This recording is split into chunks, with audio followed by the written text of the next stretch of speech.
भी हैं पवित्र बनने के लिए। किसको है, किसको बुलाते हैं है? पावन बुलाते हैं। अरे गीतों में क्या कहते हैं जब गाते हैं तो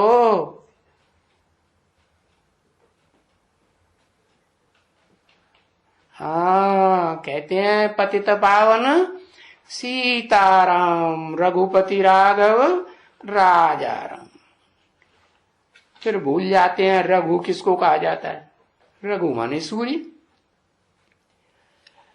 तो पवित्र करने के लिए, बनाने के लिए बाप भी आते हैं, पतित को पावन बनाने के लिए आते हैं है?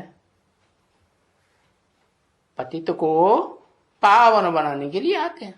तो बड़े से बड़े पतित को पावन बनाने के लिए आते हैं कि 500-700 करोड़ को इकट्ठा पावन बनाने के लिए आते हैं है? हाँ, अच्छा, 500-700 करोड़ को पावन बनाने के लिए आते हैं। हाँ, जो मैं पतितनों को राजा जिसने मैदान में कह दिया, मोटा मोटा ग्रंथ लिख करके, और किसी ने नहीं लिखा कि मैं पतितन हूं। आओ तो अपनी बढ़ाई करते रहे, मैं कृष्ण हूं, मैं भगवान हूं, मैं हनुमान हूं, मैं भगवान हूं, मैं गणेश हूं, मैं भगवान हूं, मैं देवी हूं, मैं भगवान हूं, और तो अपनी अपनी बढ़ाई कर दी।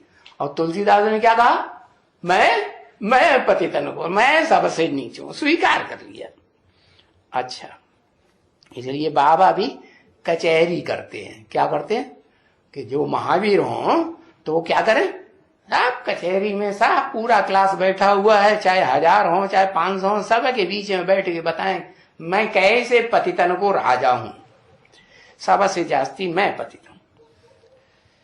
और देखो आया भी रावण राज्य में है?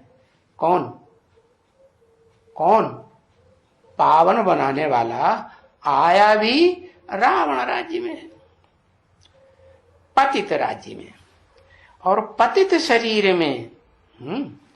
और इतना क्लियर करके समझाते हैं क्या, ऐसा पतित शरीर एक के साथ पतित बने तो कम कहेंगे, 2, 4, 10, 20, 50 के साथ, और क्रिश्चियन से ज्यादा 100-200 के साथ, कहीं शादी करके कहीं गुड्डू कोई छुपे करते हैं ना।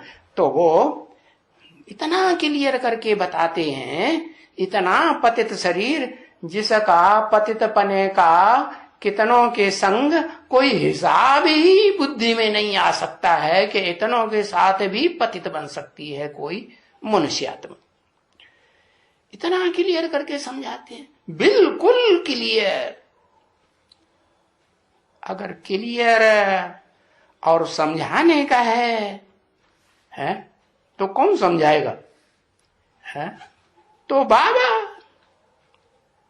बाबा के सिवाय और कौन समझाएगा। बाकी प्रतिज्ञा के लिए पुरुषार्थ करेंगे है? क्या करेंगे? पुरुष माने आत्मा, अर्थ माने लिए, आत्मा के लिए करेंगे, न कि देहार्थ, देह के लिए थोड़े।